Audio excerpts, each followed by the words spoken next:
시간 우리에게 주신 말씀은 골로새서 3장 18절에서 19절 말씀입니다. 아내들아 남편에게 복종하라. 이는 주 안에서 마땅하니라. 남편들아 아내를 사랑하며 괴롭게 하지 말라.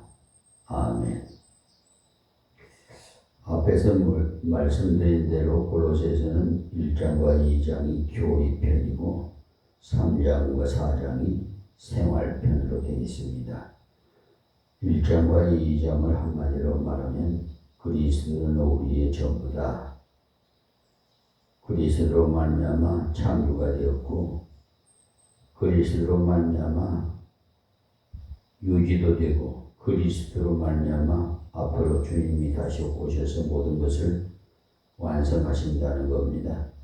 오직 그리스도는 만유시요 만유 안에 계시는 이라고 하셨습니다. 그래서 1장과 2장은 한마디로 말해서 그리스도로 말미암아 모든 것이 존재하고 그리스도로 말미암아 우리들에게 있어서 모든 것이 발전이 되어 나가고 완성이 된다는 사실을 말씀했습니다.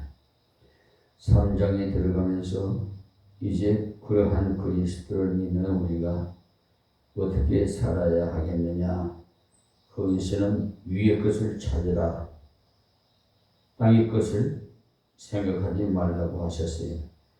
위의 것을 찾는 것은 곧 하나님 말씀 뜻대로 사는 것을 말하는 것이고 땅의 것을 생각하지 말라는 것은 죄악의 생활이었습니다. 5절에서 11절 말씀에서 죄의 문제를 다루었어요. 땅의 지체를 죽이라고 할 때 지체는 몸 덩어리가 아니고 죄를 지으려는 경향에서 죄로 나아가려는 경향을 말하고 있는 겁니다. 그런데 그 죄를 크게 두 가지로 나눠서 하나는 육체의 정욕, 곧 성적인 타락을 주로 말씀을 했고 또 한 가지는 탐욕. 이 탐욕은 우상 숭배이라고 했습니다. 물질주의에 돈을 사랑하는 마음이 두 가지 사상이 우리의 옛사람, 옛 생활으로 가는데 가장 촉매 역할을 하는 것이라고 했습니다. 그래서 그것을 이기기 위해서는 12절에서 17절까지 말씀해서 하나님을 닮아라. 그렇게 말씀하시면서 결론은 감사하는 생활을 하라고 했습니다. 그런데 거기서 하나님을 닮는 데는 자비와 긍휼과 겸손과 온유와 오래 참음의 생활을 말씀하셨는데 이러한 것들은 우리에게 있는 것이 아니고 성령의 은사로 주신다는 겁니다. 성령이 우리를 주장하실 때 그와 같은 말씀을 순종할 수가 있고 그와 같은 열매를 맺을 수가 있어요.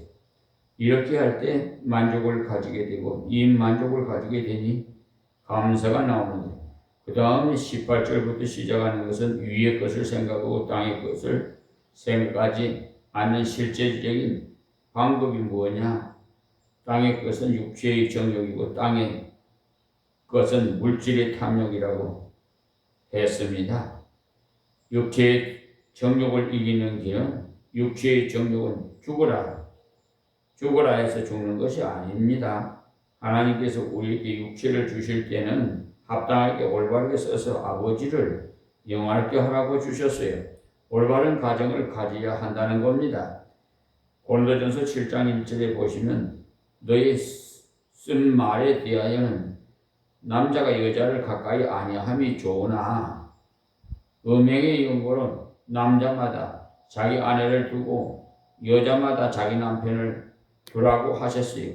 그래서 육체의 정욕에 빠지지 않으려면 하나님이 주신 정당한 가정, 정당한 남녀 관계를 바로 가질 때 하나님이 주신 참 만족을 가질 수가 있습니다. 그러므로 오늘 가정윤리에 대해서 말씀하는 중에 부부윤리에 관해서 먼저 지난 시간에 18절에 말씀을 드린 바가 있어요. 오늘은 19절을 전반부까지 말씀 드리겠습니다. 먼저 부부윤리를 말씀하는 중에 먼저 역시 아내들에게 먼저 교훈을 했어요.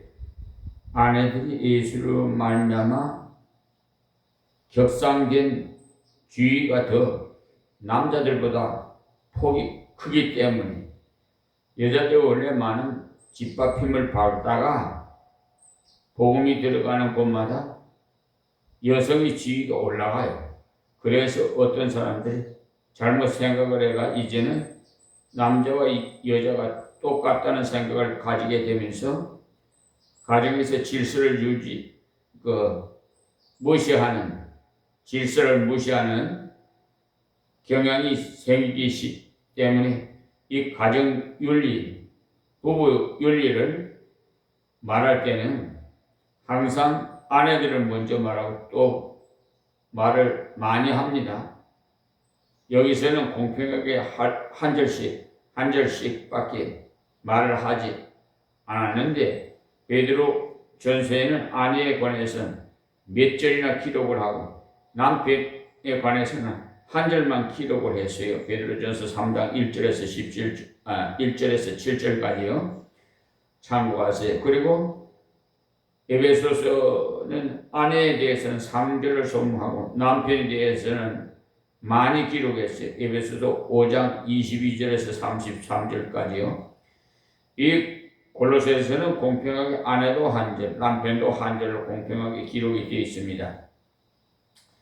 아내들아 이렇게 강조한 이유는 그때 당시에도 억눌려 있다가 그리스도 안에서 한 몸이 되고 하나가 되었다고 하니 여성들이 잘못 생각을 해가 질서를 파괴하는 그러한 경향이 있었기 때문입니다.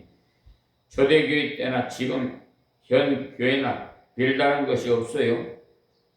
비슷비슷합니다. 그래서 아내라는 뜻을 먼저 알아야 돼요. 자기 이름의 뜻을 알아야 돼요. 아내라는 원어의 뜻이 돕는 자라는 뜻이라고 말씀드렸어요. 사실은 돕는다는 것은 바른 자세로 생각하면 굉장히 즐거운 일입니다. 내가 돕는다는 것은 도와줄 수가 있다는 말이 아니겠습니까? 도와줄 수가 없는데 누가 돕겠어요? 그러니까 남자를 하나님께서 지어놓고 보니 독초하는 것이 좋지 못해서 사랑하며 도와주는 자가 있어야 되겠다고 하시면서 돕는 자를 주셨어요. 그렇기 때문에 남자들이 큰 소리 치고 해도 어리석은 빈틈이 많이 있어요. 그러니까 잘 도와주고 보완해 주기 위해서 돕는 여성이 필요했던 겁니다. 그러하기 때문에 아내와 남편은 경쟁적 상대가 아니고 항상 조화적인 상태라는 사실을 아십시오. 또 협력적인 상대라는 것도 아시고 그 때문에 경쟁을 하려는 생각은 아예 버리세요.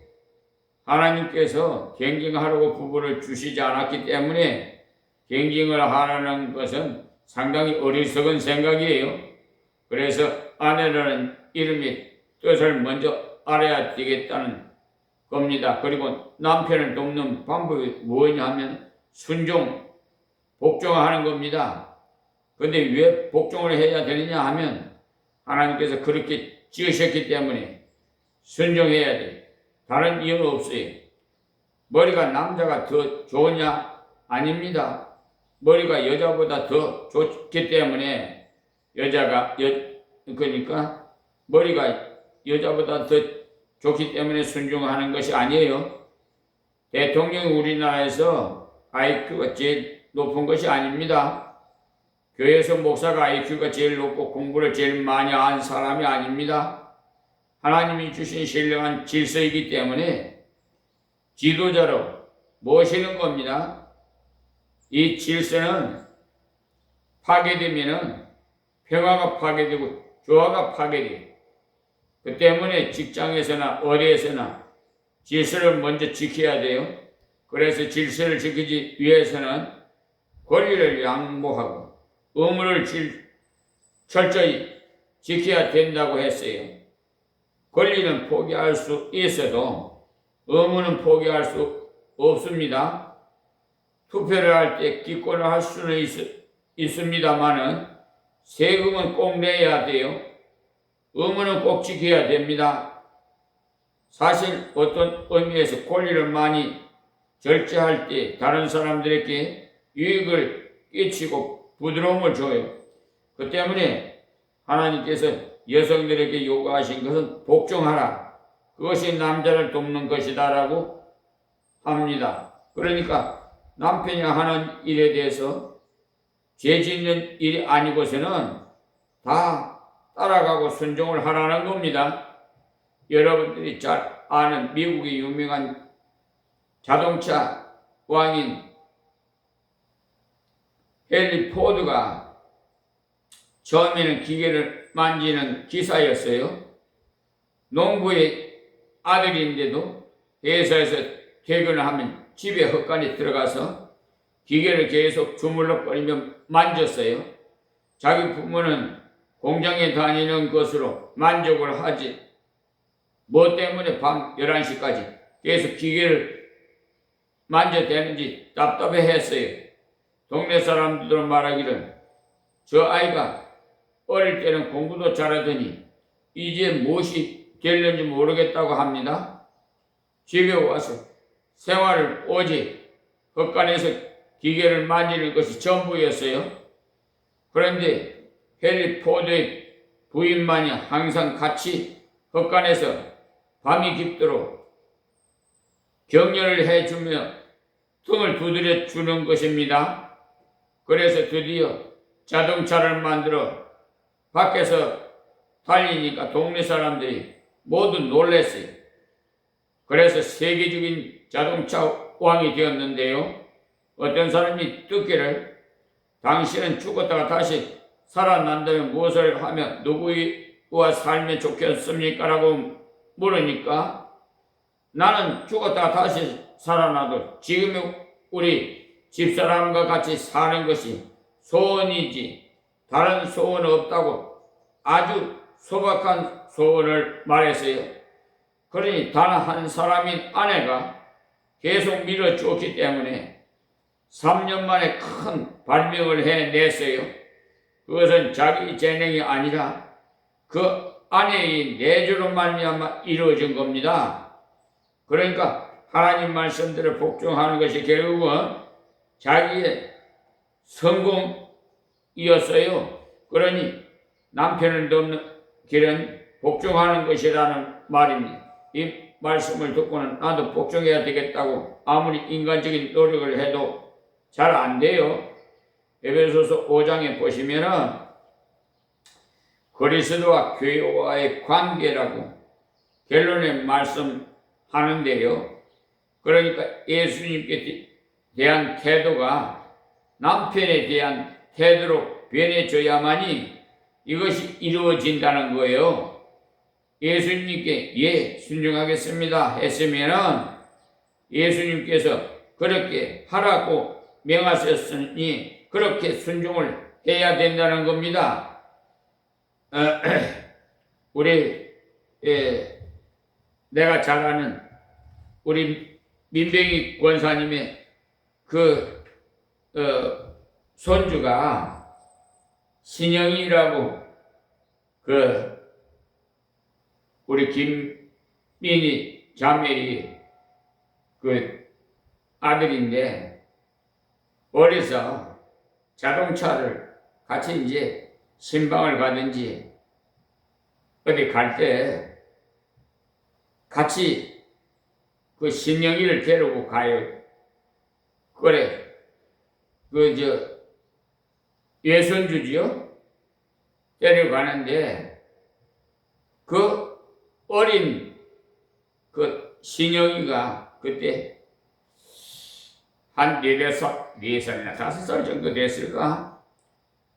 근데 앞에 가는 자동차 이름을 다 외우는 거예요. 다 알아요. 그래서 제가 그때 생각을 했어요. 저 아이는 분명히 자동차에 대해서 관심이 많구나. 앞으로 자동차에 대해서 뭔가 훌륭한 일을 할 수 있겠다. 저는 예측을 했어요. 그런데 그러니까 20년이 지난 며칠 전에 그 신방을 갔어요. 민명희 권사 김포 월드 아파트에 살아서 신방을 갔더니 그 얘기를 하는데 자동차 회사에서 서울 서구의 자동차 회사에서 일하는데 한 달에 거의 500만 원 돈 받는답니다. 그 자동차 회사에 연세가 많으신 분도 있는데 우리 신영이는 아직까지 20대예요. 그런데도 그 사장이 신영이만 찾는답니다. 그러니까 단 한 사람이 이렇게 훌륭하게 되는 것은 그 관심, 벌써 그와 관련된 것에 하나님께서 여호와 일에 탤런트를 주신 거예요. 그래서 분명히 자동차에 관계된 전문가가 되겠다. 저는 벌써 예측을 해서 예측이요. 저의 예측이 아니고 하나님께서 주시는 그런 감동이랄까 예측이에요. 지금까지 제가 제 자랑이 아닙니다. 그렇게 듣지 마세요. 그러니까 한 간증이라고 그러면 그렇게 들으시면 좋겠어요. 저는 대단하지 않은 인간이 아니에요. 가장 사도 바울이 말했듯이 죄인 중에 죄인이요 아직 만삭되지 못한 아이라고 했어. 그러니까 뒤떨어지는 아이라는 거예요. 사람이라는 거예요. 그러니까 그런데 하나님께서 다메섹 도상에서 하나님께서 소명을 주셨어요.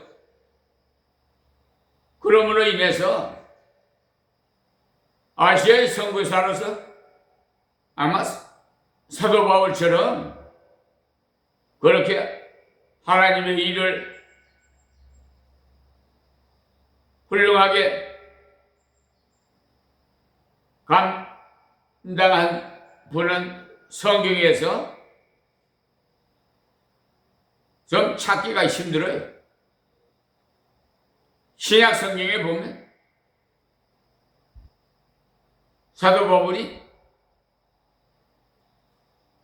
하나님께서 성령으로 감동해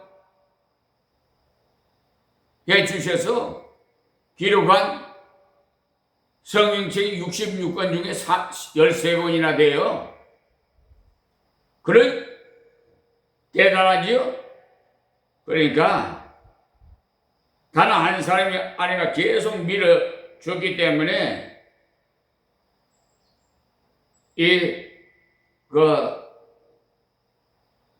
미국의 자동차와인 헨리 포드가 이렇게 발명왕이 된 거예요. 지금 여러분 세계 위인전을 한번 보시면 대부분 보면 아내의 내조로 인해서 그 위인이 된 거지. 자기가 똑똑해서 위인 된 거, 물론 뭐 기초적인 것은 타고났기 때문에 하나님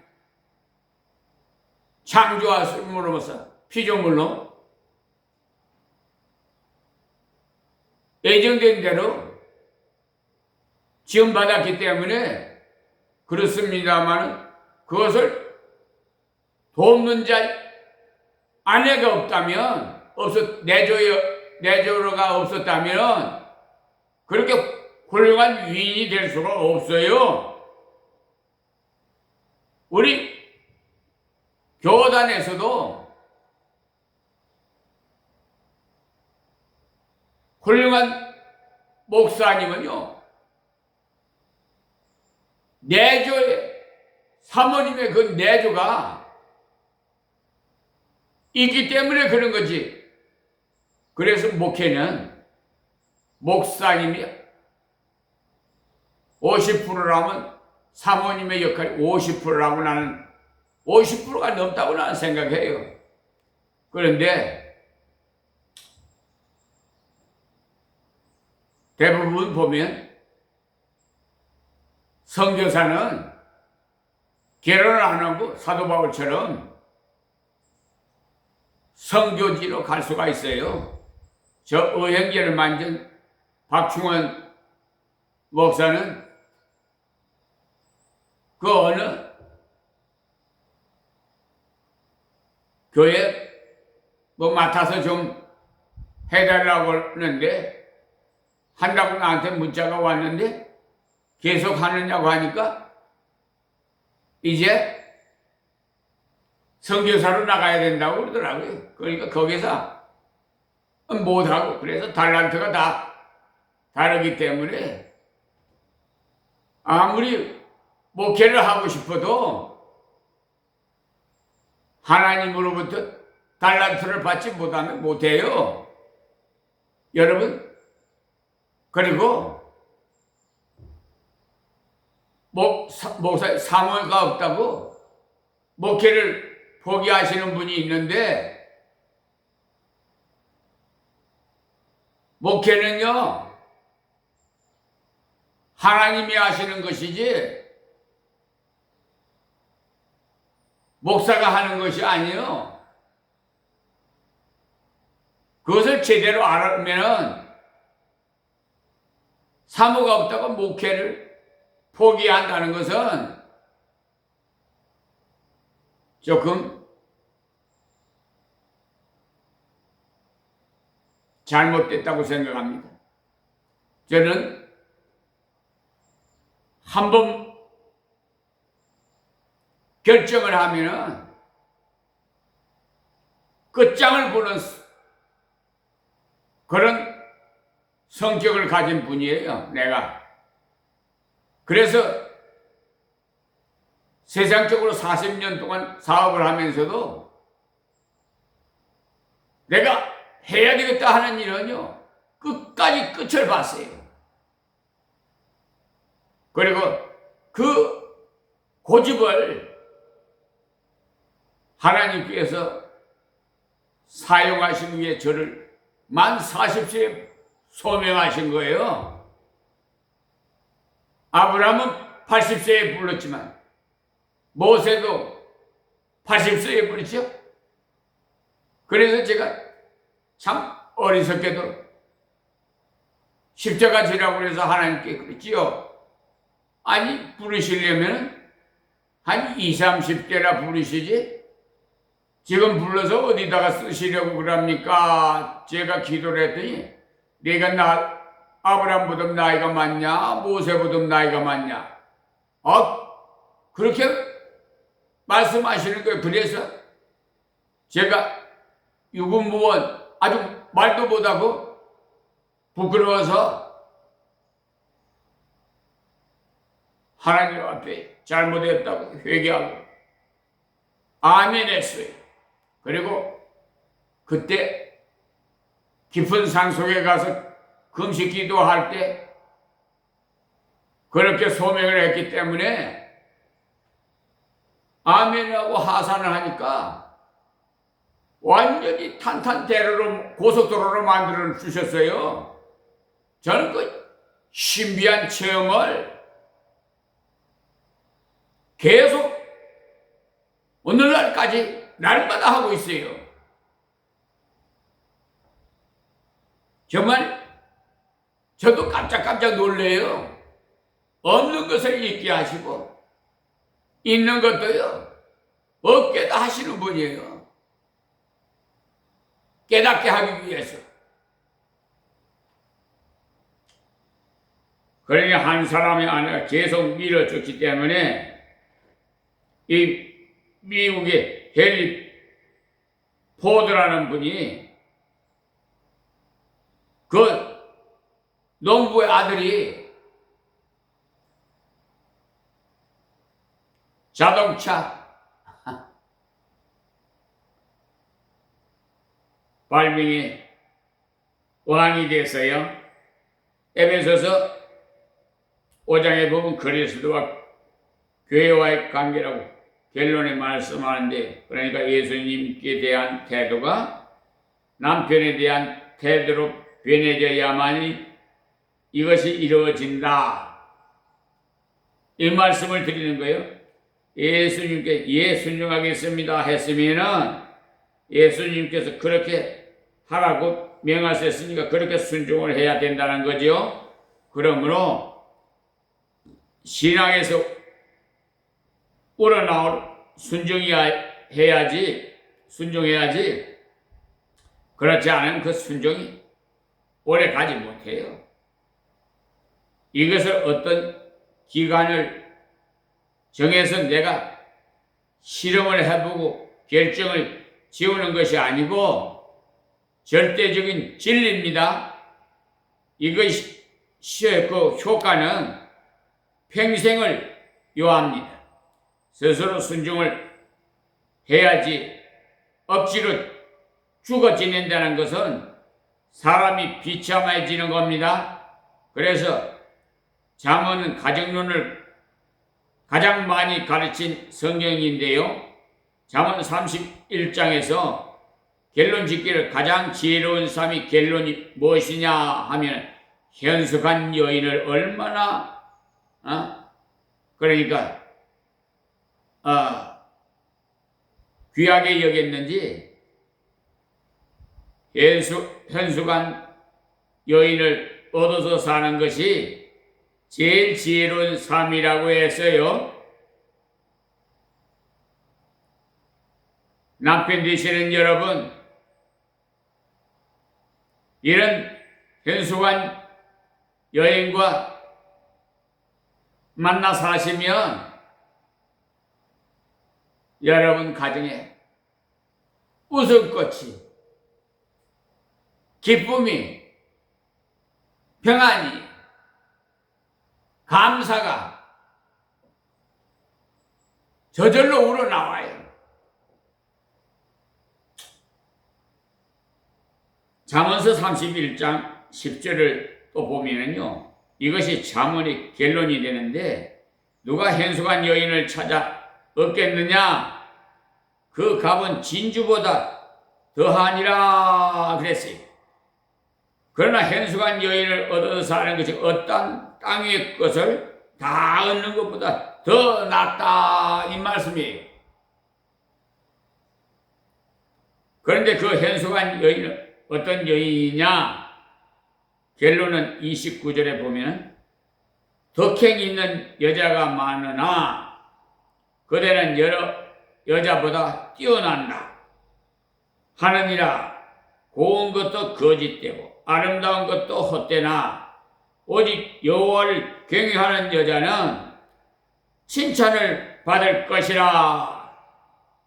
그러니까 현숙한 여인이 어떤 여인이냐 하면 얼굴이 잘생긴 것도 아니고 머리가 좋은 것도 아니고 여호와를 경외하는 여자가 곧 칭찬을 받는 현숙한 여인이다.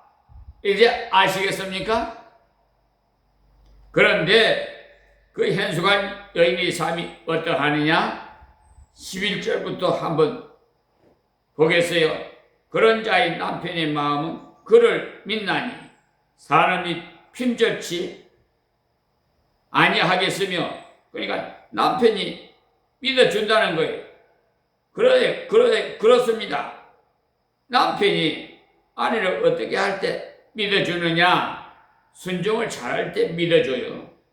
그런데 그런 자는 살아있는 동안에 그 남편에게 선을 행하고 악을 행치 아니하느니라. 남편에게 덕이 되는 것만 아내가 한다 이 말이에요. 그러면 덕이 되는 것이 어떤 것이냐? 13절에 보면 그는 양털과 삶을 구하여 부지런히 손으로 일하며 라고 말씀하셨어요. 그렇습니다. 밖에서 아무리 일을 잘해도 가정에서 부인이 알뜰하게 도와주지 않으면 가정의 경제 사정이 나빠져요. 그래서 여기에 보면 양털과 삶을 구하여 부지런히 손으로 일하며 했어요. 부지런함이 없이는 순종이 있을 수 없어요. 순종의 대부분이 부지런한 요구를 원합니다.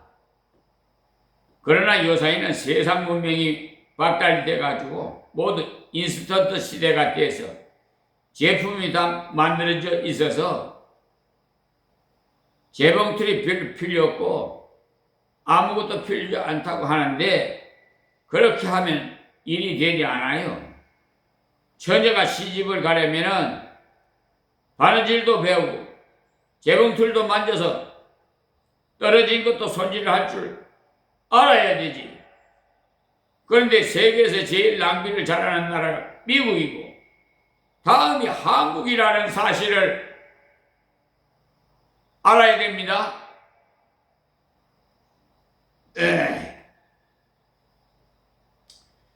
이건 큰 문제예요. 웬만한 것은 다 버리는 것이 미덕인가? 잘못 생각하고 있어요. 양털과 삶을 구하여 부지런히 손으로 일하며 상고의 배와 같아서 먼 데서 양식을 가져오며, 무슨 말씀이냐면 싸게 사기 위해서 먼 거리에서 사온다는 거예요. 집에 앉아서 전화만 하면 배달을 해준다는 생각을 하니까 일이 되지 않지요. 배달을 해준 거는 양도 적고 질도 좋지 않은 것이 흔합니다. 배달을 받기 위해서 상고의 배와 같아서 하는 말은 무역하는 배와 같이 멀리 가서 알아도 보고 어느 시장엔 무엇이 싸다고 하더라 하면 그곳에서 사오는 알뜰함이 있어야 된다 이 말이에요. 그러니 이러한 부지런함이 없이는 순종을 구체적으로 할 수가 없습니다. 그래서 먼 데서 양식을 가져온다는 말이 바로 그 뜻이에요. 또 밤이 새기 전에 일어나서 그 집 사람에게 식물을 나눠주며 여종에게 일을 정하여 맡기며, 그러니까 일찍 일어나서 자기 집에 일하는 일꾼들에게 먹을 것을 먼저 주고 그 다음에 일을 맡긴다는 겁니다. 잘 먹어주고 일을 시켜야 일을 잘하지. 그러니까 지혜로운 생각이, 세계에서 제일 강한 군이 미군인데 제일 잘 먹기 때문입니다. 그러니 잘 먹이고 일을 잘 시키는 거예요. 이런 면에서 볼 때 이 여인이 얼마나 지혜로운지 모르겠어요. 그러니 남을 대접할 잘하면서 일을 시킨다는 거예요. 밭을 간품하여 사며, 무슨 말이냐 여기 보면 이렇게 전략을 해서 부동산인 밭을 잘 살펴보고 산다는 거예요. 부동산을 투기해서 몇천만 원을 횡재해서 사는 것이 아니고 양털을 짜서 팔기도 하고 전략하고 애쓰고 먼 데 가서 사와서 돈을 좀 남겨서 이것을 몇 년 모아서 조그마한 밭을 살 수가 있었다는 말이에요. 아주 정상적인 삶을 사는 거예요. 그래서 밭을 사서는 어떻게 하느냐? 그 손으로 번 것을 가지고 포도원을 심으며 그랬어요. 보십시오. 절대로 투기성이 없죠. 밭을 사서는 가만히 두지 않고 밭의 가치를 높이기 위해서는 포도를 심어야 돼요. 그냥 밭 그대로를 놔두면 가치가 없기 때문에. 그래서 밭을 사서 손으로 번 돈을 절약해서 그것으로 모종을 사서 심고 이것을 점점 확장해 나간다는. 그리고 얼마나 이사를 알뜰살뜰하게 남편을 돕기 위해서 노력한다는 것을 알 수가 있지요. 17절 보시면 힘으로 허리를 묶으며 그 팔을 강하게 하며, 그러니까 허리를 묶는다는 말은요 항상 일을 하는 자세를 말해요. 허리를 단단히 묶고 단정하게 일을 하는 자세를 자꾸 일을 하니까 몸이 건강하다는 뜻입니다. 건강하다는 거죠. 그러니까 자기 무역하는 것이 어려운 줄을 깨닫고 방에 등불을 끄지 아니하고 밤늦도록 노력을 많이 하고 손으로 손뭉치를 들고 손가락으로 가락을 잡으면서, 그러니까 물건을 져서 실을 만들어 짠다는 겁니다. 그런데 그렇게 노력을 해서 어떻게 번 돈으로 무엇을 하느냐? 그는 강곤한 자에게 손을 펴며 궁핍한 자를 위하여 손을 내밀며 있어요. 실제적인 구제는 여자가 할 수 있어요. 남자는 실질적으로 생활 속의 일을 잘 몰라요. 그래서 이렇게 노력을 하고 이렇게 벌고 이렇게 전략을 해서 무엇을 하느냐 하면 하나님의 뜻대로 많은 사람들에게 나눠주는 겁니다. 특히 강곤한 자에게 손을 펴며 궁핍한 자를 위하여 손을 내밀며, 그러니까 먼저 이러한 자들이 요구하기 전에 준다는 겁니다. 얼마나 하나님께서 칭찬을 받을 여성상이라고 볼 수 있습니까, 여러분? 그 집 사람들은 다 홍색 옷을 입었으므로, 이 말씀은 홍색 옷은요 사회적인 지위가 올라갔다는 말이에요. 그 집 사람들 인정을 받아서 지위가 높아졌다는 말입니다. 눈이 와도 그는 집사람을 위하여 두려워하지 아니하며, 그러니까 항상 준비를 잘 갖춰 있으므로 눈이 갑자기 온다든지 바람이 불고 비가 온다고 해도 준비가 다 되어 있으므로 당황하지 않는다는 거예요. 요즘 뉴스를 어디도 보니까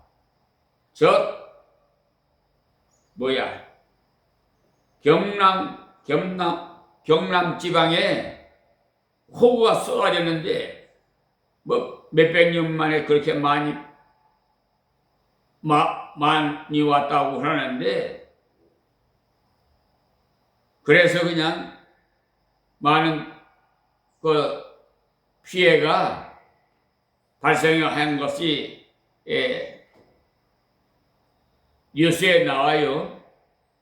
이런 것도 보면 똑같이 그런 호우를 만났을 때 피해를 적게 입을 수 있게 하는 것은 현모양치한 부인의 달려 있어요. 우리 옛날에 우리 어르신들 사이에서는 남편을 바깥 양반이라고 그러고 부인을 안주인이라고 그러죠. 지금 말은 쉽게 말해서 내무부 장관이야. 남편은 외무부 장관이고. 그러니 내무부 장관도 양반이 집안을 잘 살림살이를 잘해야지. 아무리 외무부 장관이 노력을 해도 쉽게 말해서 돈을 아무리 많이 벌어와도 부인이 가정살림을 잘 못하면 그 가정이 일어날 수가 없어요. 제가 느낀 바, 예전에 우리 중동 지역에 기술자들이 파견돼서 근로자로 파견돼서 갔어요. 가서 그 더운 지방에서 땀을 뻘뻘 흘리면서 남편은 일을 해서 그 월급을 부인 통장으로 회사에서 직접 입금을 시켜줬어요. 그런데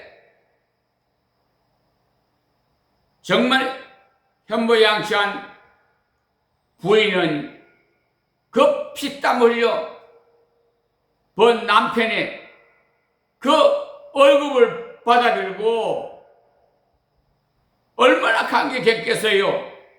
그 땀 흘리면서 번 돈. 그래서 알뜰살뜰하게 모아서 논 집안은 남편이 귀국해서 사랑을 받고 가정이 부강하게 발전이 됐지만은 그렇지 못한 가정 반대로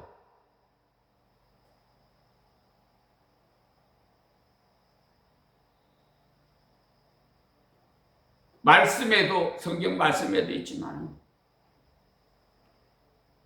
음욕을 품고 사람마다 성욕이 있어요. 그래서 옛날에 어르신 말씀이요. 여자를 바깥에다가 보내면은 바가지가 깨진다는 말이 있었어요. 그러니까 사고가 난다 이거야. 그냥 나는 순결을 지키고 싶고 정교를 지키고 싶지만은 저 악마 같은 귀신들이 그냥 둘 수가 있어요? 그래서 여자가 춤바람이 나서 그 제비족이라고 있죠? 제비족에게 돈 다 갖다 바쳐. 텅텅 비었어. 남편이 돌아와서 어떻게 되겠어요? 그동안 몇 년간 중동 지역에 가서 고생하고 땀 흘린 거 고생한 거 아니에요? 그러니까 부인이 그런 잘못된 행위로 말미암아 가정이 파탄됐어요. 그런 걸 제가 다 체험한 사람이에요. 그러니까 제가 말을 하지, 그 꾸며내서 말하는 거 아니에요. 실질적으로 저는 체험하고 하지 않은 건 말 안 해요. 누가 저 집에 음식이 맛있다고 소개를 하면은, 그래? 그럼 내가 가서 한번 시식을 한번 해봐야 되겠다. 그래서 손님하고 같이 가서 먹어봐요. 먹어보고 과연 그분이 말하는 것이 맞은지 안 맞은지 가서 먹어보면 알아요. 그러니까 예수님도 여러분이 다 믿는다고 하지만은 말로만, 의식적으로만, 외형적으로만 위선자가 되지 마세요. 예수를 만나봐야 그때 확신이 와요. 제가 고지식 해가지고 하나님 만나기 전에는 하나님이 뭐 살아있어.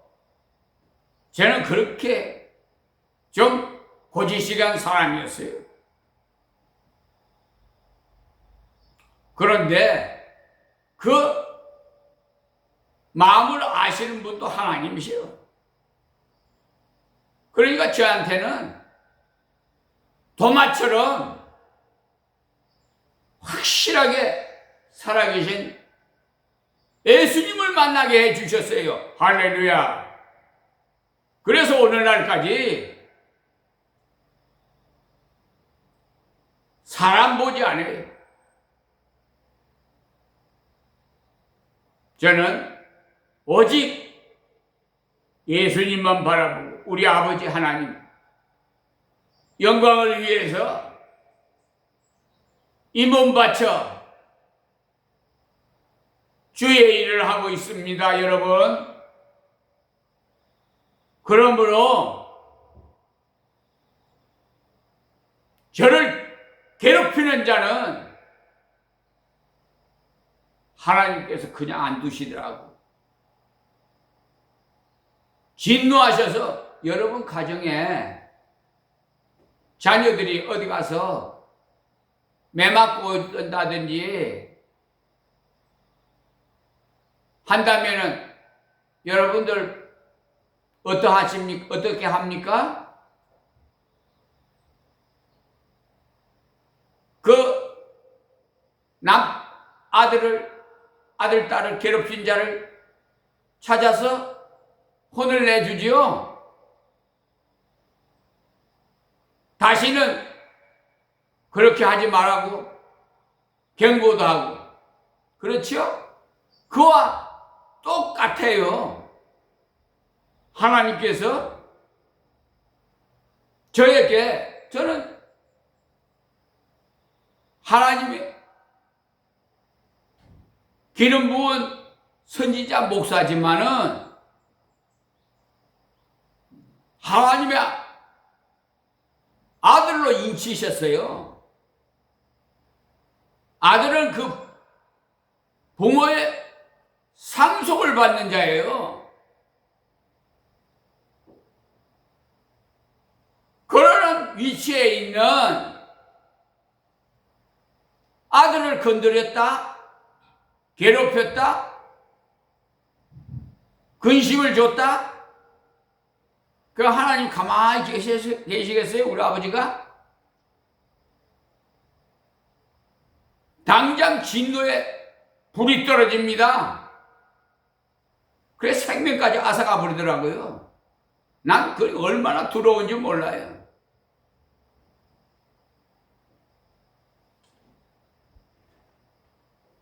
반대로 돕는 자에게는 하나님께서 상을 주시대요. 여러분 자식에게 다른 어린아이가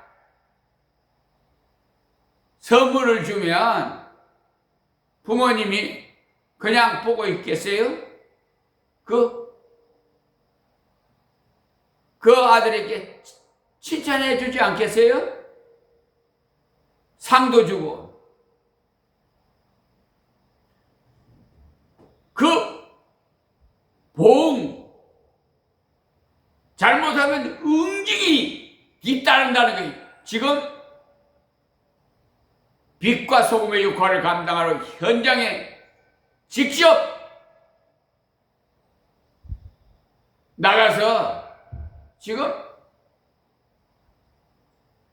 특정직 공무원,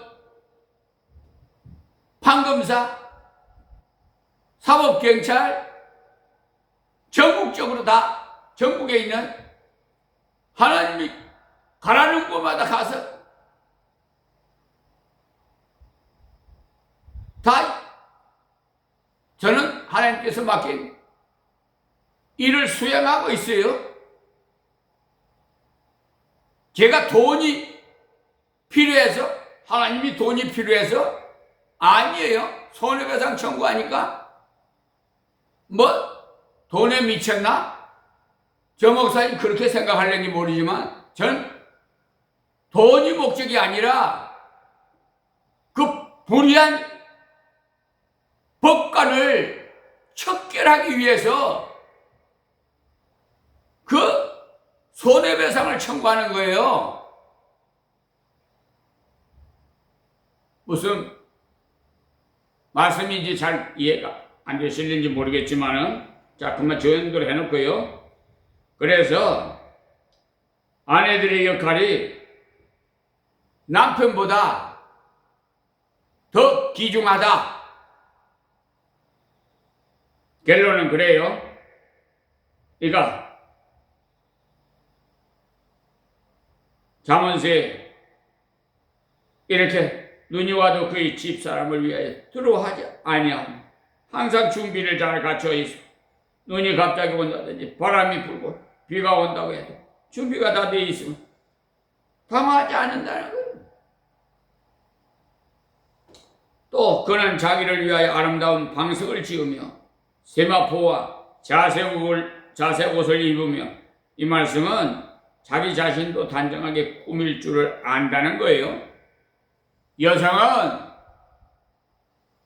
머리를 단정하게 꾸며야 돼요. 단정하게. 에? 그렇다고 뭐 찢고 볶으라고 하는 거 아니에요. 옛날에는요, 여성들이 긴 머리를 흐트러지 놓을 수가 없으니까 말아서 비녀를 꼽았어요. 그 비녀는요, 끝이 날카롭죠? 왜 그런 줄 알아요? 같이 잠자다가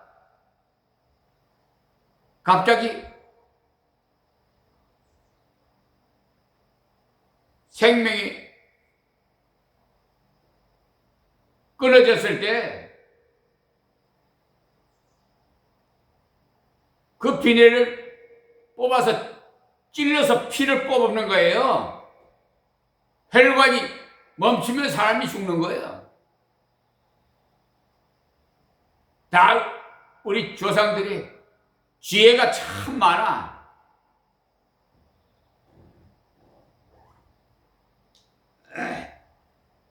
그리고 여성은 흐트러진 몸가짐을 가지면 안 돼요. 빈틈이 없이 단정해야지. 그냥 잠자리에서 일어난 푸르박사 하는 그런 머리를 풀고 단정하지도 못하고, 여러분 집안에서도 남편에게도 그런 모습 보이면 안 돼요. 물론 잠자리에서는 뭐 어찌할 수 없으니까 잠옷으로 갈아입어야 하지만은, 일어나면 일단은 단정하게 한 후에 식사 준비도 하고 해야 돼요.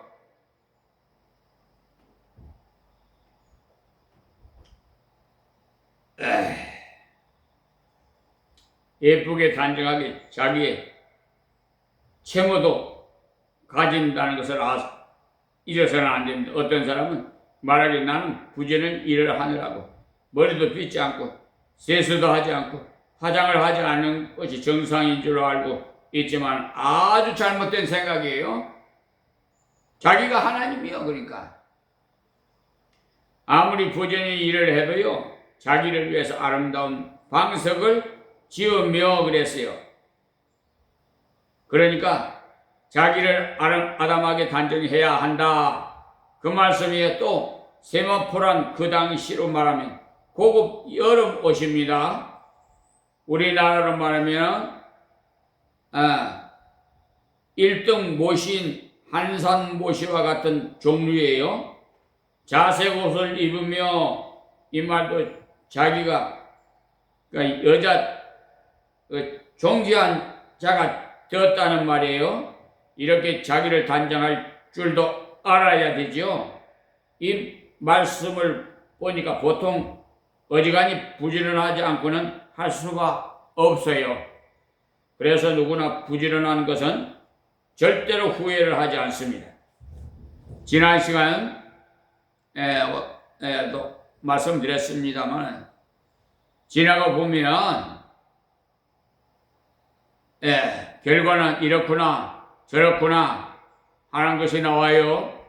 그 남편은 그 땅에 장로로 더불어 성문에 앉으며 그래서 성문은요 재판소입니다.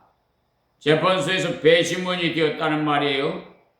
남편이 그 지방 사람들에게 인정을 받아서 재판을 할 때 앞에서 받줄 수 있는 사람이 되었다는 말이에요. 사람이 아는 바가 되면 사람들이 그 집에 남편이 훌륭하다고 인정을 한다 이 말씀이에요. 그는 배로 옷을 지어 팔며 띠를 만들어 상고에게 맡기며 보세요. 제품을 만들어서 무역하는데 보낸다는 말이죠. 알뜰살뜰하게 옷감을 자른 것만 하는 것이 아니라 옷감으로 제품까지 생산해서 가치를 높이는 겁니다. 능력과 종기로 옷을 삼고 후일을 웃으며 보십시오. 당장 무엇을 만들어서 만족하지 않고 앞을 바라볼 줄 아는 후일을 웃으며, 그러니까 여성들의 가장 귀한 사명이 후일에 웃는 것입니다. 남편을 잘 받들어도 후일에 웃는 겁니다. 지금 금방 결과가 나타나지 않습니다. 금방 나타나는 것을 생각하면 실망하게 돼요. 그러니까 장래성이 있는 여성이라는 말이죠. 입을 열어 지혜를 베풀며 그 혀로 인해의 법을 말하며, 그러니까 하나님 말씀을 열심히 읽어서 하나님 말씀을 따라서 지혜를 남에게 가르쳐 준다 이 말씀이에요. 거기다가 인해의 법을 말하면 입을 벌려서 사랑의 법을 말한다는 겁니다. 그리고 그 집안 일을 보살피고 게을리 얻는 양식을 얻지 아니하나니, 그 다음에 어떻게 돼요? 그 자식들은 일어나 살해하며 세월이 많이 흐르고 난 후에 자식들은 우리 어머니가 참으로 수고를 많이 하셨다고 하면서 자식들이 일어나서 살해하며 그 남편은 칭찬하기를 덕행 있는 여자가 많으나 그대는 여자보다 뛰어난다 하느니라. 그 남편이 칭찬하고 말이 덕행 있는 여자가 많이 그대는 여러 여자보다 뛰어나다 하느니라. 세상에서 덕행이 있다고 하는 여자가 많지만은 이름이 난 여자는 많지만은 그대가 나에게 제일이다라는 뜻이에요. 그래서 고운 것도 거짓되고 아름다운 것도 헛되나 고운 것도 금방 사라지고 얼마 가지 못하지요. 꽃도요. 정말 탐스럽고 예쁜 꽃은요 금방 사라져버리더라고요. 지더라고요. 우리 교회 제가 꽃을 좋아하기 때문에 화단에다가 그 목련화 같은 그런 그 종류의 꽃나무를 심었더니 그게 빨리 지더라고요. 참 오래 좀 있었으면 참 보기 좋은데. 그리고 아름다운 것도 헛되나, 그러니까 오직 여호와를 경외하는 여자는 칭찬을 받을 것이다. 그 손의 열매가 그에게 돌아갈 것이요 그 행한 일을 인하여 성문에서 칭찬을 받으리라. 이제는 남편이 성문에 앉을 뿐만 아니라 여자도 온 세상이 알아주는 자리에까지 나간다는 겁니다. 그래서 잠언의 갤론의 말씀이에요. 가장 지혜로운 사람이 현숙한 여인을 얻어서 사는 것이다. 그래서 남자의 성공도 여자를 바로 만나야 성공해요. 그래서 집과 예물은 조상으로부터 말미암지만은 지혜로운 아내는 여호와께로 말미암느니라고 잠언서 19장 14절에 말씀했어요. 그러므로 여성들은 내 자신이 여성으로서 이러한 현숙한 여인이 되도록 기도하고 현숙한 여인의 삶을 걸어갈 수 있는 힘을 주시기를 구하면서 주의 뜻을 따라 순종해 나가야 합니다. 기도만 하고 있으면 안 돼요. 하나하나 순종해 나가야 되지.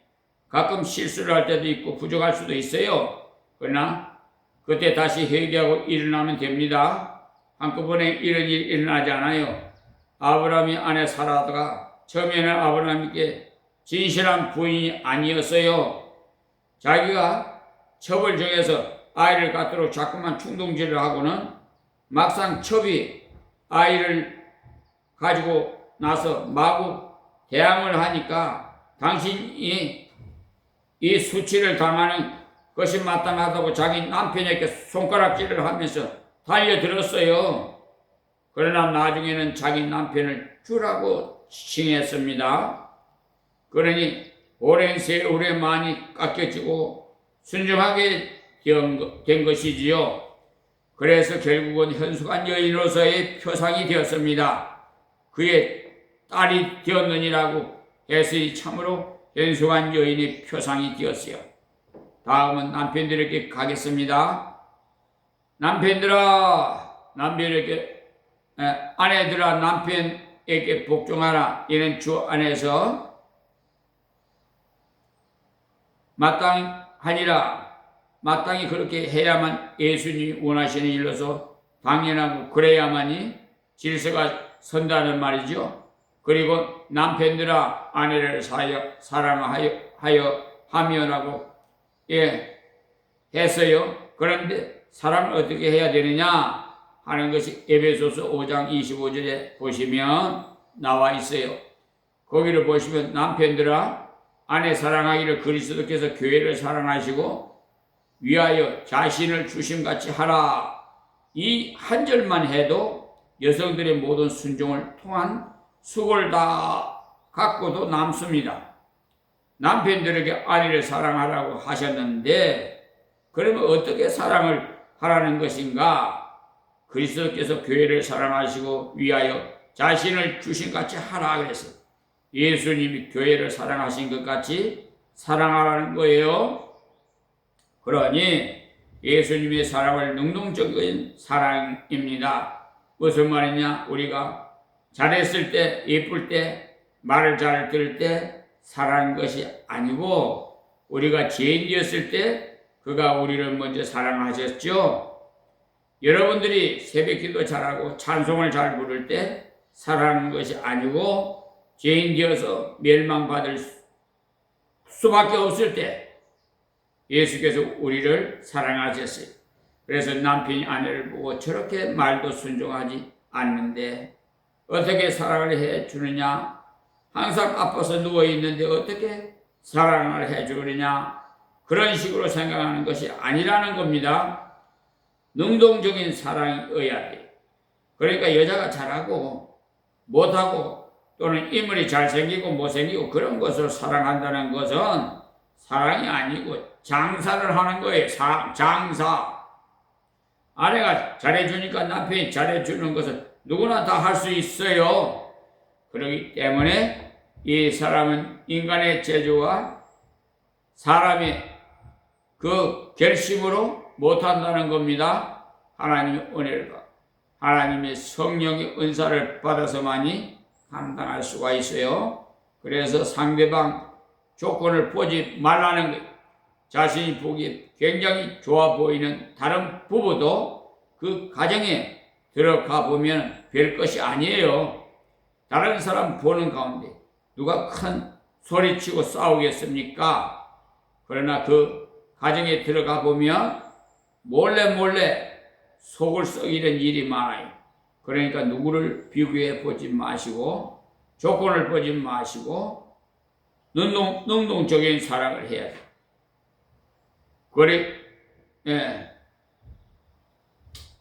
그리스도의 그 사랑은 능동적인 사랑, 아가페입니다. 이 아가페란 용어에 대해서 세 가지 뜻이 있는데요. 이해한다, 용납한다, 희생한다는 뜻이 있어요. 그러니까 항상 이해하는 자세로 사랑을 해야 한다는 거예요. 베드로전서 3장 7절 보시면 남편 된 자들아 이와 같이 자식을 따라 지식을 따라 너희 아내와 동거하고 저는 더 연약한 그릇이라고 했어요. 거기에 단번에 나오는 말이 지식이라는 말이 나오죠. 그러니까 잘 알아야 행할 수가 있다는 겁니다. 이해를 잘 해야 합니다. 이해를 못 해주는 데서 항상 싸움이 생겨요. 대개 남자들은요 바깥 출입을 하다 보니까 아내의 일에 대해서 그것이 얼마나 복잡한 것인지를 잘 몰라요. 자기가 돈을 좀 벌어서 온다고 큰 소리 치는 경우가 참 많지만은 그러나 가정주부의 일이라는 것이 해도 끝이 없고 시간도 무한정 드는 것이 가정의 일이 됩니다. 그래서 가장 이해를 잘 하려면은 한번 교환해서 일해보는 방법이 좋겠어요. 남자가 한 달쯤 밥을 먹어보고 빨래도 해보고 두 손을 바짝 들이기가 쉬워요. 저도 좀 해보니까 그렇습니다. 여자들도 남자를 잘 이해하려면 남편의 그 직장에 한 번씩 가보는 것이 좋아요. 직장에 높은 사람 밑에서 얼마나 어려움을 당하는지를 알아야 남편이 집에 와서 짜증을 내는 이유를 이해할 수가 있게 돼요. 그래서 서로 좀 알기 위해서 교대를 해보는 것이 좋으나 남편의 직장은 아내가 교환하기 좀 곤란함으로써 이해하기 위해서는 관찰을 해봐야 돼. 여기서 남편들에게 지식을 따라 너희 아내와 동거하고라고 했죠. 그러니까 아내의 신체, 취미, 자라난 배경 등을 잘 이해를 해야 되는데 결혼을 하자마자 잘 맞지 않는다고 투덜거리고 불평을 하는데요. 맞지 않는 것이 정상입니다. 왜?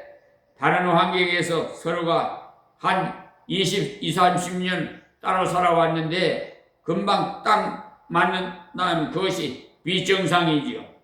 그러니 각자의 살아온 전통이 다르고 습관이 다르고 음식의 기호도 다른데 이해를 못하고 비판하는 쪽으로만 가면 아무 소용없어. 그래서 말씀하기를 지식을 따라 너희 아내와 동거하고, 여기서 동거하는 것은 그의 가정생활 중에서 성생활에 관한 것을 주로 말합니다. 그러나 그 외에도 모든 면에 이해하는 것이 포함되어 있어요. 그 다음에 보면 저는 더 연약한 그릇이라고 말씀했는데요. 그러니까 남자도 연약한 그릇이라는 겁니다. 남자는 튼튼한 그릇인 줄로 오해를 하지 마세요. 다 같이 약한 그릇인데 여자가 좀 더 약하다는 거예요. 그러니까 남자도 긁으면 긁힙니다. 별로 튼튼하지 못해요. 그러나 여자보다는 조금 튼튼하다는 말. 연약하기 때문에 뒤에 보면은 귀역이라고 했어요. 그래서 저는 식물을 많이 재배해서 봤는데요. 식물 중에서 되게 잘 죽는 것이 비싸고 귀한 것을 알 수가 있었어요. 그래서 자주 고급 물을 조금 많이 주면은 죽어버리는 경우도 있습니다. 그러니까 여성도 귀해요. 왜? 약하기 때문에. 귀해요. 약하기 때문에 더 많이 사랑해주고 더 많이 보호해야 한다는 거예요. 그러니 이런 지식을 잘 가지고 있어야 합니다. 저는 더 연약한 그릇이요 그랬죠.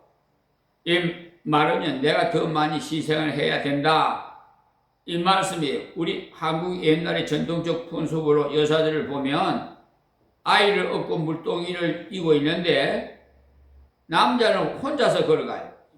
이런 것을 좀 잘못된 거예요. 한국 전통에서 좋은 점도 많지만은 이런 경우는 힘이 센 남자가 좀 도와줘야 합니다. 왜냐하면 더 연약한 그릇이기 때문에. 다음에 보면 또 생명의 은혜를 유업으로 함께 받을 자요 알아 귀 여기라. 그러니까 남편 아내가 만나서 아기를 생산하고 생명의 유업을 함께 받는다는 거예요. 그러니까 생명을 같이 받았으니 얼마나 귀중한 존재인가 말입니다. 마지막 결론에서 이는 너희 기도가 막히지 아니하게 하려 함이라. 무슨 말씀이면 아내를 구박하고 기도가 안 된다는 말이에요. 부인과 다투고 나면 기도가 됩니까? 그것은 틀림없는 말이죠. 하나님과의 교제가 막힌다는 말. 가만히 보면 하나님께서 기도를 들으시는데 왜 들으시느냐 하면은 1차적으로 아내를 사랑하기 위해서 들으신다는 말이. 왜? 제일 가깝기 때문에. 제일 가까운 데서부터 사랑하지 못하면 다른 것도 바로 사랑할 수가 없어요. 너희 기도가 막히지 아니하게 하려 함이라 하는 말씀은 기도는 하나님의 은혜의 통로인데 은혜를 받아서 제일 먼저 줄 곳이 어디인가 하면 가장 가까운 아내와 남편에게라는 거예요. 어떤 사람은 집안에서는 아무것도 하지 않는데 밖에 나가서 남에게는 아주 잘하는 사람이 있어요. 이것은 원칙적으로 잘못된 겁니다. 그러니까 너희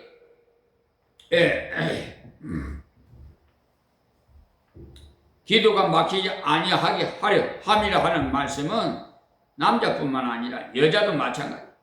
남편과의 관계가 잘못되어 있으면요 기도가 안 됩니다. 제일 가까운 부부 관계에서 잘못되면은 신령한 일, 은혜로운 일 아무리 해도 안 돼요. 그러므로 먼저 이해하는 사람이 바로 남편이 되어야 합니다. 본문으로 돌아가겠어요. 에베소서 5장으로 돌아가겠어요. 남편들아 아내 사랑하기를 그리스도께서 교회를 사랑하시고 위하여 자신을 주심같이 하라고 하시는데 그리스도께서 우리를 어떻게 사랑하시고 이해하셨습니까? 몸을 입고 이 땅에 오셔서 고난과 고통을 다 체험을 하셨죠? 우리의 죄와 부족과 더러움을 다 아셨어요? 그 다음에 예수님 사랑의 둘째 요소인 용납을 해 주셨어요? 용납이라는 것은 있는 그대로를 받아들이는 겁니다. 앞에서 말씀드린 골로새서 3장 13절에 누가 네게 혐의가 있거든 서로 용납하여 피차 용서하되 주께서 너희를 용서하신 것 같이 너희도 그리야 하고라고 쓰여 있어요. 주를 닮아서 용납하라고 했지 성격이 부족해도 있는 그대로 받아들이는 겁니다. 머리가 부족해도 그대로 받아들이는 겁니다. 그것을 좀 고치라고 하진 않고 그대로 받아들여서 그를 위해서 내가 희생하는 겁니다. 그것이 참사랑이에요. 그리고 남편은 하나님 앞에서 가정에서의 대표예요. 그러므로 1차적으로 사고가 나면 남편이 책임을 지게 됩니다. 그 때문에 남편들에게 하나님께서 명령하시기를 사랑하고 위하여 자신을 주심같이 하라고 하셨어요. 그러니까 너희 생명을 주면서까지 너희 아내를 사랑하라는 겁니다. 예수님이 우리를 위해서 생명을 주신 것 같이 아내에게도 주라는 말이에요. 그러니 아내는 모두 다 순종을 해도 손해를 볼 것이 전혀 없어. 남편의 생명을 주기까지 사랑해야 되니까 말이에요.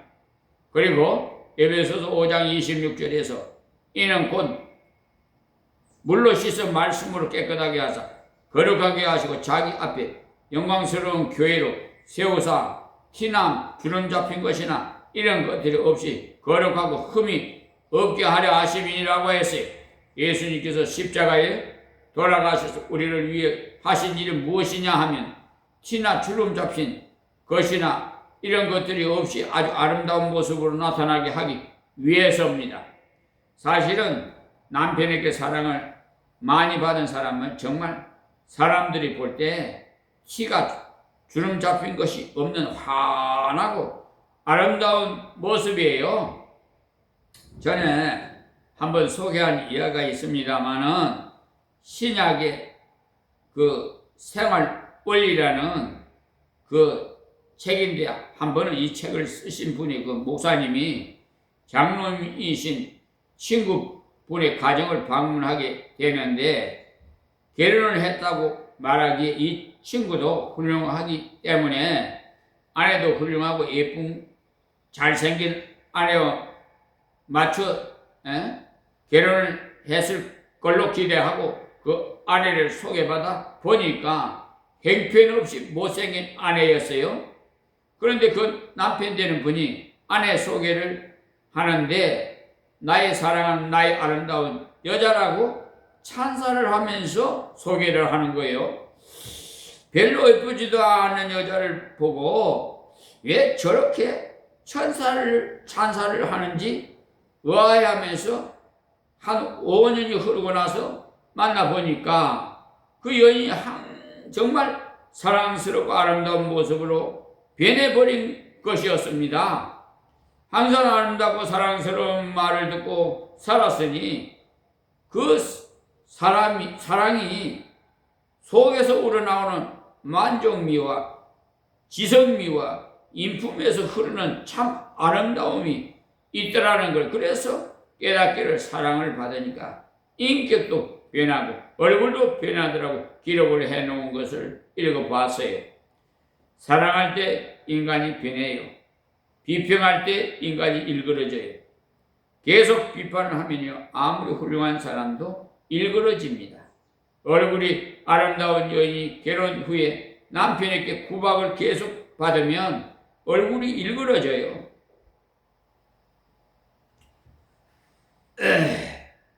그러니까 바울 사도가 하나님의 영감을 받아서 우리들에게 하신 것과 같이 남편들도 자기 아내를 사랑하기를 제목같이 할지니 자기 아내를 사랑하는 자는 자기를 사랑한 것이라. 이 말은 참으로 명언이 아내를 사랑하는 자는 자기를 사랑한 것이라. 아내를 사랑하면 그 사랑은 항상 되돌아옵니다.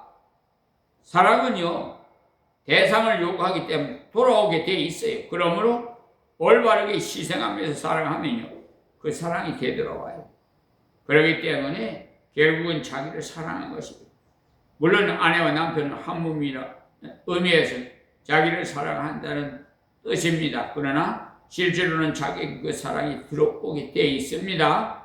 본문으로 돌아가서 남편들아 아내를 사랑하며 괴롭게 하지 말라 하셨는데 사랑하는 데 있어서 이해를 해줘야 된다고 했어요.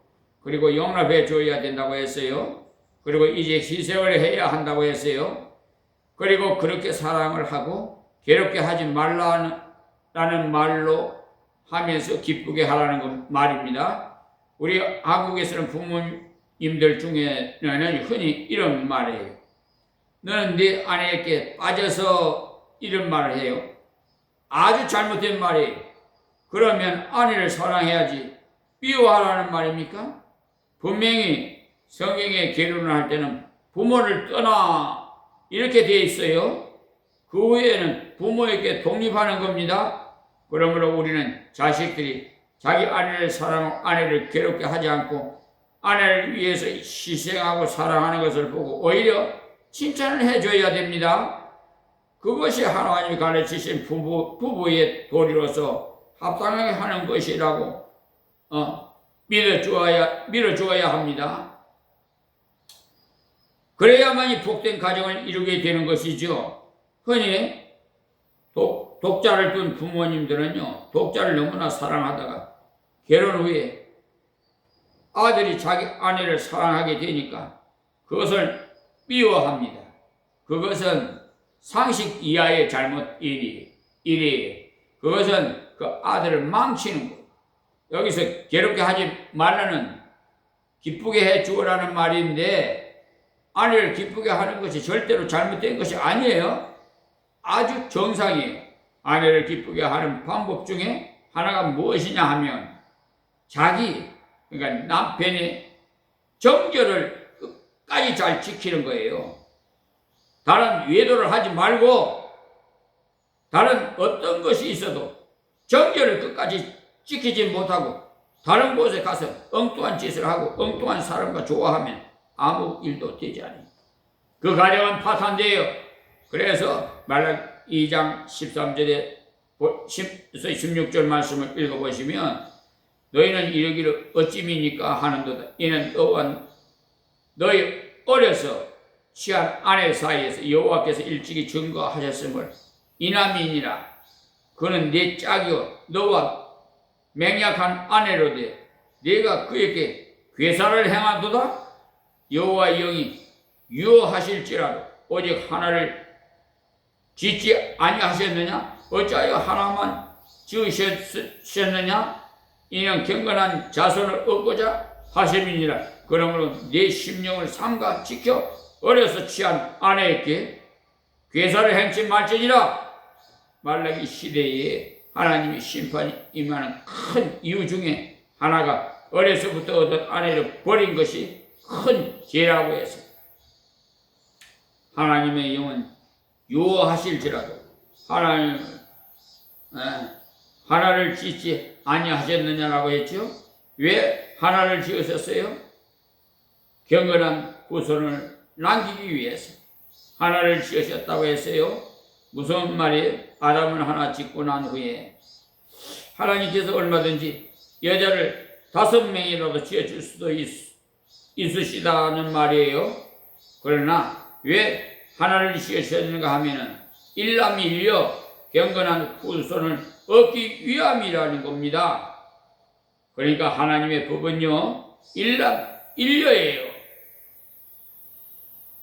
다부제 체제는 그는 성경 밖에 있는 사람들이 첩을 정해 여자를 두고 다닐 때는요, 그 자손이 경건치 못하다는 말은 사실이에요. 옛말에도 술을 많이 마시다가 너도 한번 마셔보라고 조금씩 먹이다 보니까 점점 자라서 술꼬리가 되어 버립니다.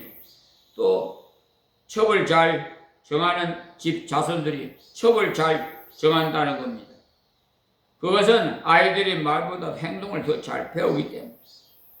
그래서 요즘 사법부 법관 하는 사기꾼 판사들, 대법관,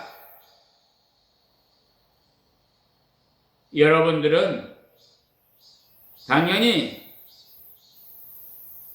하나님으로부터 심판을 받겠지만은 그 자손들도 여러분이 하는 것을 몸소 배웁니다. 그래서 3, 4대까지 저주가 임하는 거예요. 또 그대로 본을 봐요. 그래서 오직 하나를 짓지 아니하셨느냐, 경건한 후손을 얻기 위해서 하나님께서 그렇게 지으셨다는 겁니다. 그렇기 때문에 아내를 기쁘게 하는 방법은 제일 중요한 것이 정절을 지키는 거예요. 그래서 일본의 작가 미우라 아야코라는 사람은요, 자기 남편에게 하는 말이 다른 여자와는 1m 가까이 안으로 가지 말라고 한다는 겁니다. 그만큼 철두철미 자기 남편에게 정결을 요구했다는 겁니다. 그것이 바로 아내도 남편의 사랑을 독점하고 싶어 하는 마음이거든요.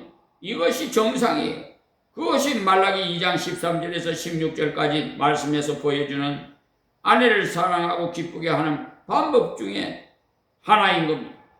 또 잠언서 5장 15절에도 15절에서 23절 보시면 너는 네 우물에서 물을 마시며 네 샘에서 흐르는 물을 마시라 해서 여기서 우물, 샘은 자기 아내를 말하는 거예요. 그러니까 자기 아내를 바로 사랑하고 기쁘게 해주는 것이 시원한 우물물을 먹는 것과 같다는 거예요. 그리고 그 흐르는 우물물을 마시라고 하고는 16절에 어찌하여 네 샘물을 네 집 밖으로 넘치게 하겠으며 네 도랑물을 거리로 흘러가게 하겠느냐 그랬어요. 자 17절 보면 봅니다. 그러니 요사이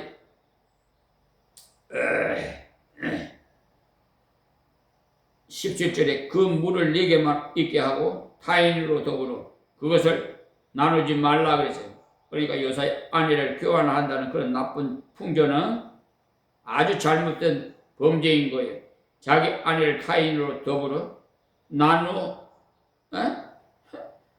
나누지 말라고 했는데, 그러니까 자기 아내를 자기만 특히 사랑을 해 주라는 건데 서로 부익 바꿔서 한번 즐겨보자.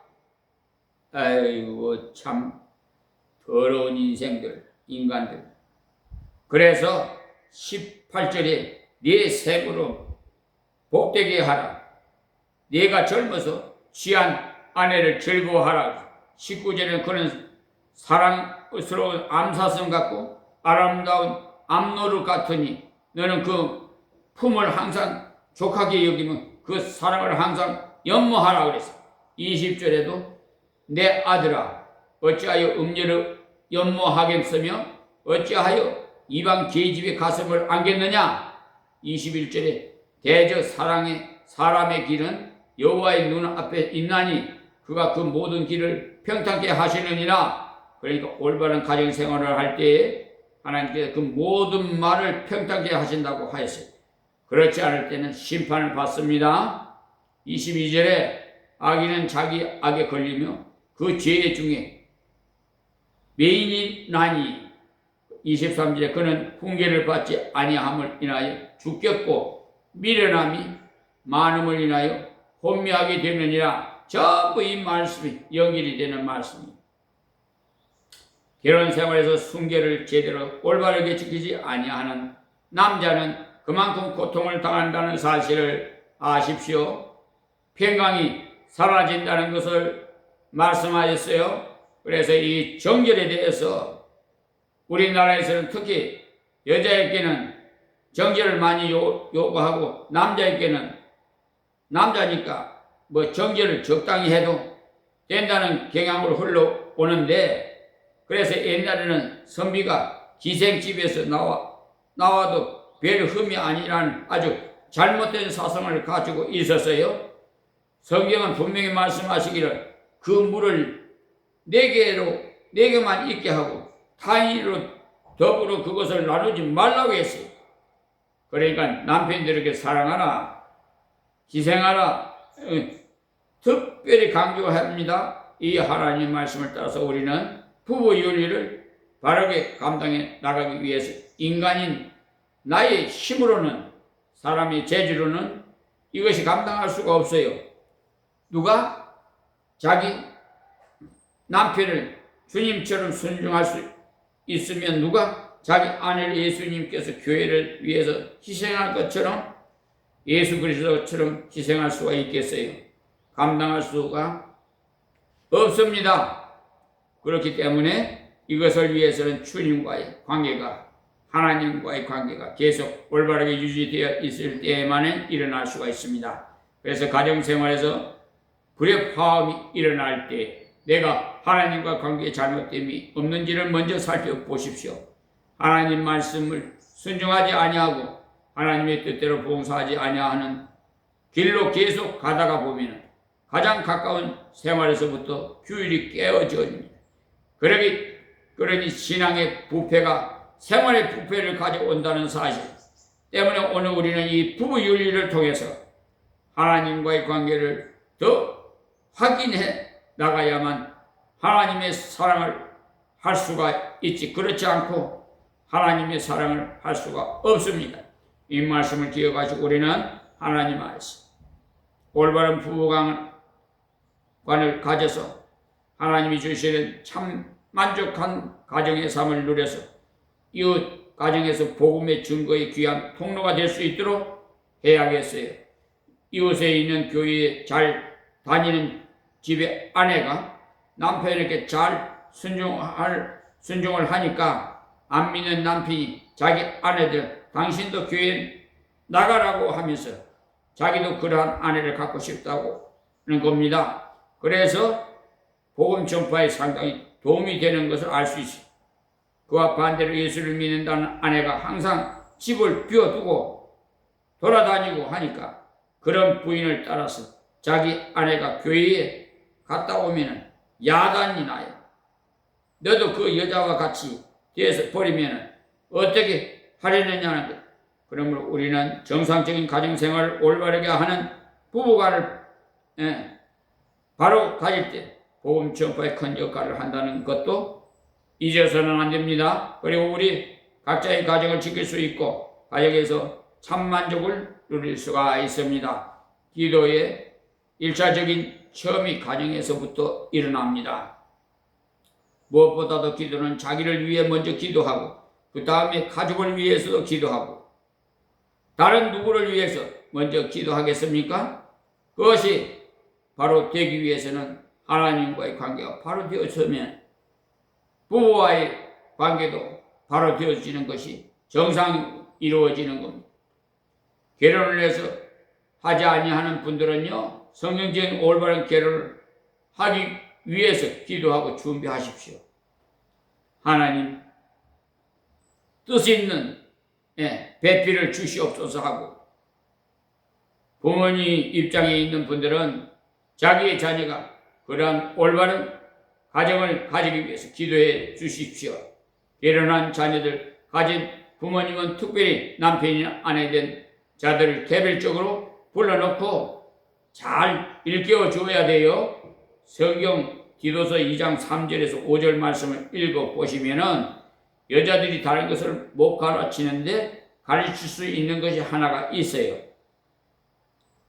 늙은 여자로는 이와 같이 행실이 거룩하면 참소치 말며라고 했어요.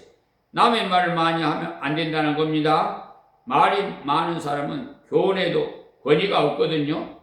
많은 술의 종이 되지 말며 했어요. 선한 것을 가르치는 자들이 되고 그래. 무엇을 가르쳐야 되느냐? 저들은 젊은 여자들을 교훈하되 그건 남편과 자녀를 사랑하며 근신하며 순전하며 집안 일을 하며 선하며 자기 남편에게 복종하게 하라. 이는 하나님 말씀에 회방을 받지 않게 하려 함이라고 분명히 기록이 되어 있습니다. 그러니까 늙은 여자는 젊은 여성들에게 이런 것들을 가르쳐 주라고 하셨어요. 늙은 남자도 마찬가지예요. 젊은 남자들에게 여긴 나온과 같이 아내를 사랑하고 자식을 사랑하고 집안일을 돌볼 줄을 알고 희생하는 사람, 남편이 되도록 일깨줘야 합니다. 그래야 어른 노릇을 하는 거지요. 나이만 먹었다고 어른 되는 거 아니에요. 어른 되는 가치를 해야지. 올바른 가정이 우리 하나님의 교회로부터 시작해서 이 나라 전체가 이루어질 겁니다. 지금도 가정 파괴 얼마나 일어나는지 점점 이혼율이 높아서요. 그것은 다 하나님의 말씀과 원리에 따라서 순종하지 않기 때문에 그래요. 그런데 불행한 일은 미국에서 통계를 낸 것을 읽어보니까 소위 예수를 믿는다는 가정에서 이혼하는 율이 믿지 않은 세상 가정의 이혼율과 비슷하게 되어 간다는 겁니다. 참으로 통탄할 일. 성경은 그렇게 말씀하시지만 이런 식으로 나오니까 이러한 불행한 결과가 옵니다. 그러므로 성경이 가르쳐 주신 가정관을 그대로 나의 것으로 삼아서 오늘이라도 좀 마음을 좀 바꾸세요. 그래야 올바른 열매를 맺을 수가 있게 되어 여러분의 자신을 위해서 지금도 하나님께서 이 미말의 종을 통해서 말씀하고 있잖아요. 말씀은 듣고 실천에 옮겨야 열매가 맺힙니다. 오늘 이만 말씀을 맺겠습니다. 하나님 고맙고 감사합니다. 아버지여, 아들한 인생들이 이 주위에 너무나 많습니다. 사랑을 받기를 원하지만 사랑을 줄 줄도 모르는 자들이 너무나 많아요. 하나님, 사랑은 배려하고 용납하고 희생해야 됩니다. 자기 주장, 자기 뜻대로 하려는 그런 강박한 성격을 가진 자, 다 그 모서리를 갈아서 다 없애버려 주시고 하나님 말씀으로 다 삭게 하여 주셨어요. 참다운 신앙생활로 하나님을 영화롭게 하는 세계 모든 가정들이 되게 역사해 주시옵소서. 예수님의 이름으로 기도합니다. 아멘.